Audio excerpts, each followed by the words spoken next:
დაფა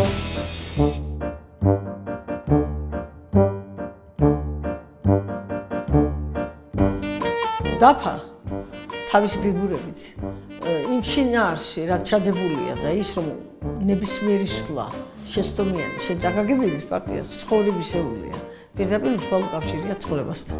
ახლა ყველა ფიგურა თავი დატვირთვაა. ლაზიერი ეს ყველაზე ძლიერი ფიგურაა რომელიც მეფეს იცავს და საერთოდ ყველაზე ძლიერია, მაგრამ ლაზიერის შეჭირვაც შეიძლება რამოდენიმე ფიგურაში, საცა ის რამოდენიმე ფიგურა უფრო ძლიერი აღმოჩნდება. მხედარს თავის დატვირთვა აქვს. ღია პოზიციებში ოფიცრებს თავისი უკეთესი ადგილი აქვს. ეტლები ისედაც უფრო ძლიერები არიან და პაიკი ეს შეიძლება იყოს გამხვრელი პაიკი ნებისმიერი ფიგურის. ასე რომ თლიანად ყველა ფიგურას აქვს თავისი ძალიან დიდი მნიშვნელობა და პოზიციის მიხედვით ჩვენ ვაფასებთ მას. ვარ თუ არა დედოფალი. ასე გამოდის, იმიტომ რომ ხუთჯერ მოვიყვე მსოფლიო ჩემპიონობა და გვირგვინი დავიდგეს დედოფლის. ყველაფერი დაიწყო ზუგდიდიდან.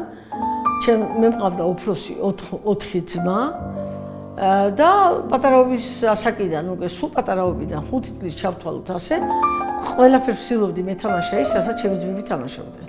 აქედან მისწავლე ჭადრაკის თამაში სახში, ვისწავლე პატარა ბილიარდის თამაში და გაკეთებულ მაგიდაზე პინგ-პონგის თამაში.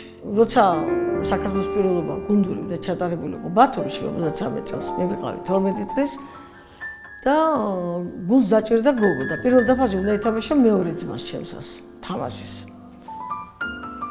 თხოვეს მშობლებსო მე ასე ვთქვათ გავეშვით. ჩემი ძმა საბოლოოდ ვერ წამოვიდა, უარი თქვა, იმიტომ რომ უმაღლეს შვილად ჩაებარებინა და არ გარისკა. ბოლო მოსამზადებელი ეტაპი რო გაევლო. და მე აღმოვჩნდი ბათუმში და ვეცნობოდი მოჭადრაკეებს სხვადასხვის მატარებელში.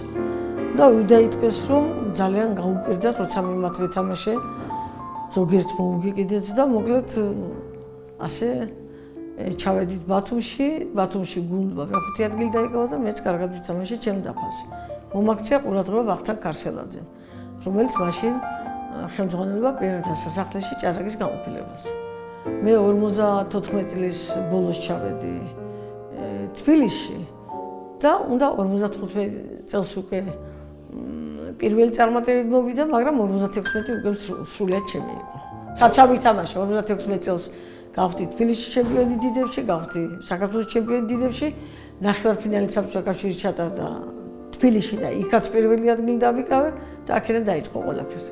გავედი საბჭოთა კავშირის ფინალში, საბჭოთა კავშირის ფინალი გაცილებით ძნელი იყო, რო ვთქვათ, იმიტომ ძალიან სერიოზული და კარგი მოჭადრაკეები იყვნენ თავს და უნდა ვთქვა, რომ ჯერ მსოფლიო ჩემპიონი გავხდი მე საბჭოთა კავშირის.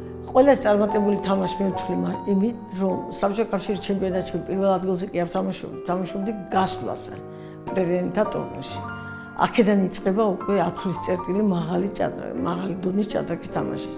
მე რო ვდინა ჩხაბანიაში დავიკავე პირველი ადგილი, უმნიშვნელოვანესი პარტია მოუგე მილუკა ლაზარევიჩ, რომელიც არის ჩემი, ასე ვთქვათ, ისტორიული პარტია.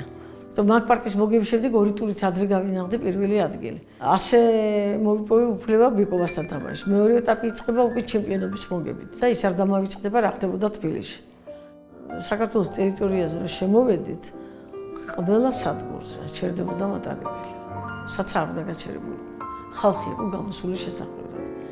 და რაღაცა ჭთიერი შეხვედრა მქონდა ხალხთან, ბაქანზე ვიდექით, ასე ჩამოვედით თბილისში. თბილისის სადგურში რა ხდებოდა, მამაჩემ ცალფეხსაცმელი დაკარგა, ისეთი ამბავი იყო მამაჩემ ხდებოდა. ჭადრაკის თამაში თუ ლაპარაკია სპორტულ წარმატებებზე, ბევრი რამ ჭირდება. აუცილებელია რამოდენიმე კომპონენტის შერწყმა. ერთი კომპონენტი თუ ამოვარდა, ჩათვალეთ, რომ მწვერვალის დაპყრობას მე მსოფლიო ჩემპიონობას ვუწოდებ. რა არის ეს? ნიჭი უნდა გქონდეს, რა თქმა უნდა. შრომის მოყვარეობა უნდა გქონდეს. სპორტული ხასიათი უნდა გქონდეს. მერე ფსიქოლოგიურად უნდა იყო მდგრადი, კარგი ნერვული სისტემა გქონდეს. და აი ეს კომპონენტები უნდა იყოს შერწყმული ამ ნიჭთან.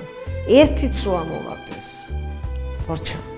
მე ერთი გოგონა ვთამაშობდი მამაკაცების წინააღმდეგ. ხანდახან იყო ერთი დასვენების დღეს, ხანდახან ისიც არ იყო. თქვენ წარმოიდგინეთ მამაკაცები ერთმანეთს შორის 2-3 პარტიას ყაიმს აკეთებდნენ. ეს დასვენება იყო მაგალითად. პარტია მაშინ არ სრულდებოდა. 5 საათიანი ბრძოლის შემდეგ შეიძლება პარტია გადადებულიყო. ესე იგი ვახშმის შემდეგ კიდევ 2 საათი უნდა გეთამაშა, თუ კიდევ გადაიდებოდა. კიდევ 2 საათი დილით და მე ახალი პარტია. აი ამ წარმოგიდგენიათ რამდენი ენერგია უნდა ამას.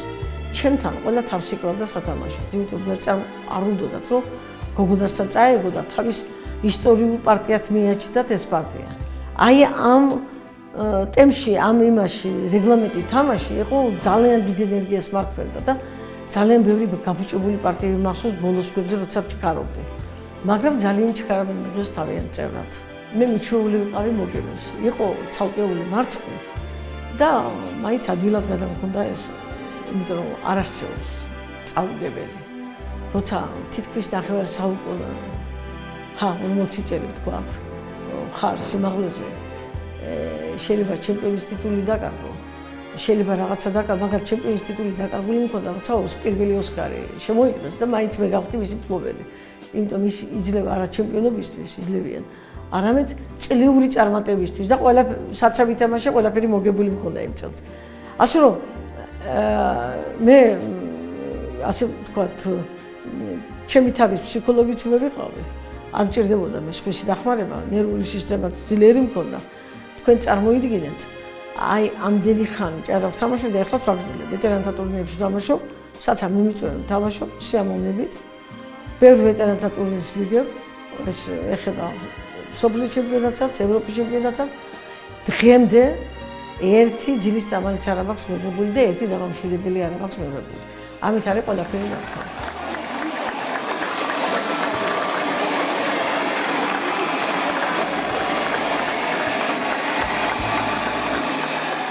ვარსკვლავი მნიშვნელოვანია, რა თქმა უნდა, თან არის ჭადრაკის სასახლის წინ, იმ ჭადრაკის სასახლის ჩემი სახელი ეწოდება. და უკვე დარწმუნებული ვარ, რომ ეს ჭადრაკის სასახლე არ გაიყიდება. ვარსკვლავი არის ჩემი შემოქმედების გვირგვინი, ჩავთვალოთ ასე. ცხოვრებას ყაიმერად მოგავუკეთე, ცხოვრებას მე ვუგებ ჯერჯერობით. ვუგებ 75 მეტრის ასაკში, იმიტომ ვერავინ ვერ მომწევს ახლა მე 75 მეტრის ავარ ჩემი ენერგიით და იმ განწყობით, როგორ მივდივარ ტურნირებზე, როგორ ვეთამაშები ხანდახან კაცებს 15 წლით რომ უმცროსები არიან ჩემზე დაუშვათ, მაგრამ ვეთამაშები თანაბრად. ამიტომ ჯერჯერობით სანამ ეს სული მაქვს, აი ეს ასე ვთქვათ ენერგია მაქვს. ჩემს წლოვანებას ადვილად გადავახა. და კიდევაც თავისუფლად გადავადგილდები, საერთოდ არა ვარ არანაირ პროცესებში სხვა ჩართული, ვაკეთებ იმასაც სიამოვნებს და ამით ვიხანგრძლივებ სიცოცხლეს.